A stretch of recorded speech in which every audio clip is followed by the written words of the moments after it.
If buying a home in Canada feels like trying to solve a Rubik's Cube blindfolded while the prices keep changing, you're not crazy. A few years ago, Sonali and I were in your shoes. We were excited, a little scared, scrolling through listings late at night wondering if we'd ever find our first home in Canada. This was 2023, so prices were still high, competition was intense, and honestly, it felt like an emotional roller coaster. But we did it. And now, as a realtor, I've helped dozens of families navigate the same journey. Today, I'll share the exact playbook I wish we had when we bought our first home. The reason I want to do this is because I know making money in Canada is really difficult and expenses are never ending. So I hope this video can guide you to buy the best possible home your money can buy.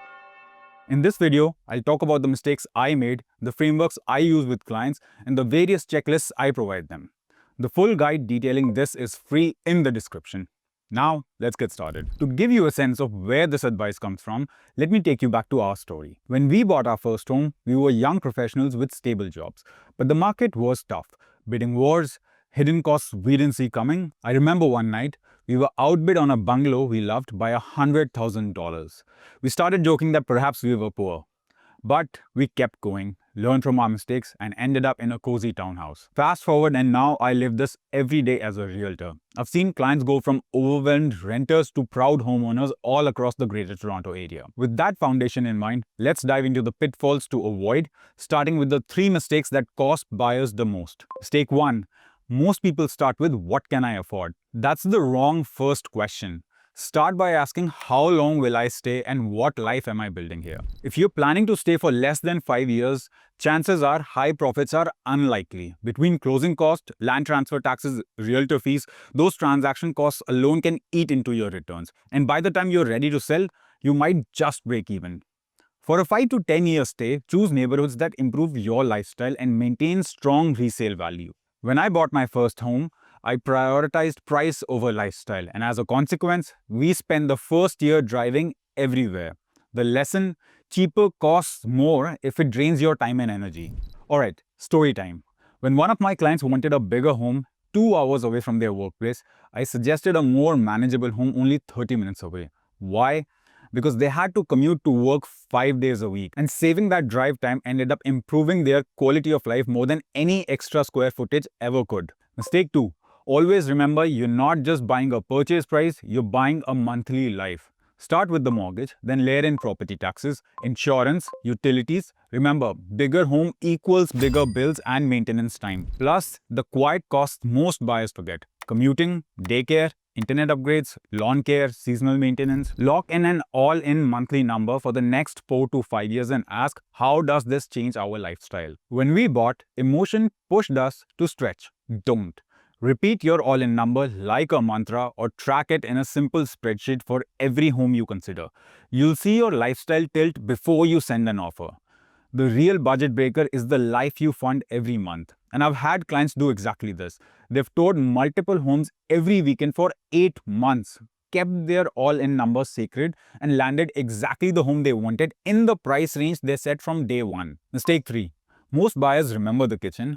Homeowners remember the furnace, the roof, the electrical state of the property. When I tour with clients, we hunt for what I call silent price tags. The things photos never show you, but your wallet feels later. First, take a quick look outside. How is the foundation looking? Is the grading pulling water away from the house?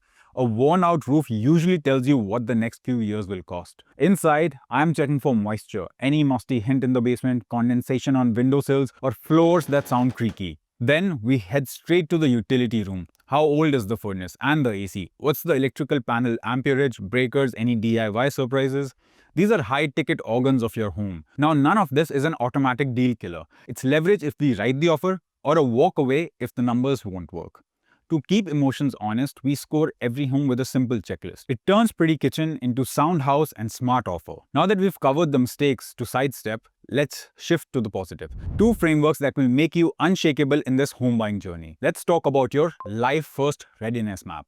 Let's start with step 1. Are you really ready to buy? Don't skip this. Do not skip this. It seems like an obvious question, so you might instinctively want to, but ask and answer this question to yourself. Step 2. Time horizon. Ask yourself, how long are you planning to stay? 5 years? 10? Forever? If you know you'll move in a few years, buy for flexibility, easier resale, low maintenance, and less emotional attachment. But if you'll stay 5 to 10 years, your decisions shift. You can prioritize lifestyle, schools, renovations that pay off, and neighborhoods that mature with you. Step 3. Lifestyle lens. Ask yourself, do you want nature or hustle bustle? Do you have a big friend circle or family? Meaning, do you want to or need to maintain a big house? How about schools or demographic mix in the neighborhood? What about your office? Are you remote or hybrid? Is a short commute worth a smaller home, or is a bigger yard worth an extra 60 minutes daily in commute? Step 4. Deal breakers versus negotiables. Deal breakers are your hard nose, the issues that make you say, I don't even want to see this property, no matter how gorgeous it is. Some examples could be power lines in the backyard, super old property, loud streets, or a monthly fees that crushes your budget. But negotiables, these are those imperfections you can live with or fix later. Maybe it's old flooring, a tiny deck, or an aging furnace that still works fine. You can compromise on these if the big stuff, location, structure, layout, resale value checks out. Ask yourself, do you need a basement rental? Because for the same price, a property with a rental basement might not be as nice as a property without one, because obviously rental basement has a monetary value. So it's important to know if this is a deal breaker for you or not. Step 5. Future proofing. If life changes, parents are visiting, there is a baby in the picture, or a career move, then does this home still work for you? As a realtor, I see people rush in and regret it, so slow down, grab a coffee. Write your must-haves, bedrooms, bathrooms, garage, parking, then write your nice-to-haves, open layout, home office, finished basement. The trick isn't finding a perfect home, because after working with as many people as I have, I can tell you that our dream home usually forces us to stretch our budget beyond the comfort zone. Your perfect first home is something that meets 70 to 80% of your checklist, including your budget. Only after this map is clear do we talk about money and market. And when you're ready, we'll layer the numbers on top of this map. Everything I just walked through lives in the free guide I have made, so people can access all this information at their preferred time in the comfort of their home. Now, once you figure out what matters most, your lifestyle, your must-haves, your deal breakers, the house hunt gets way less overwhelming. Listings start to make sense and you spot gems others might miss. But to actually win the right home, you need to be offer ready. It's about being precise. So now let's talk about the second framework, which is offer readiness pyramid. At the base is what I call pre-qualification reality. Forget those vague online quotes about rates. A savvy buyer works with a mortgage agent to get a real pre-qualification that nails down their maximum purchase price. So when the perfect home hits the market, they can move fast with rock-solid financing. The middle layer is property health. Speed in the market doesn't mean skipping due diligence.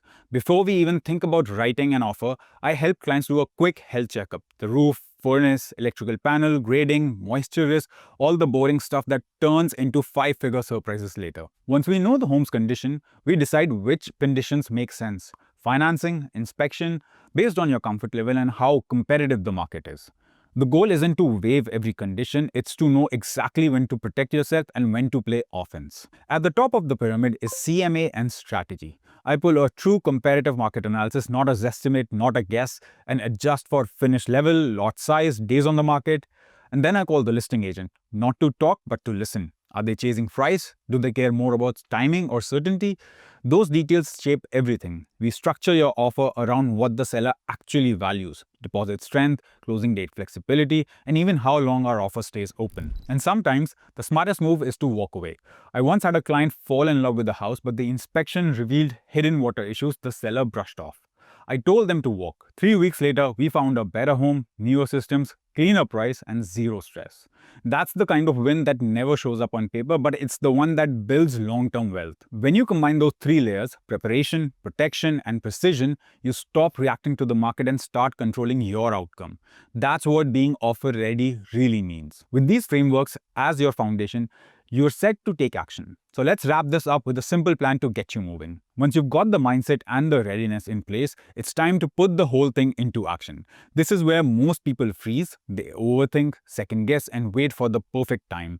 But if you follow these 6 steps, you'll move with clarity and confidence instead of hesitation. Step 1. Define your 5 to 10 year lens. Step 2. Run the monthly reality, understand your budget. Step 3. Build your dream team: realtor, mortgage agent, lawyer, inspector. Step 4. Explore the market. Separate your non-negotiables from your nice-to-haves. Step 5. Make an offer with data. Step 6. Close the deal. All 6 steps are laid out in the guide in the description with checklists and tables, so you don't have to remember any of this while you're out there touring. You can focus on the home, not the math. This guide is the resource I wish I had when we were buying. With checklists, neighborhood articles, and mortgage tools you'll actually use to make smart decisions. It's completely free and the link's in the description. I hope you enjoyed this video and I'll see you in the next one.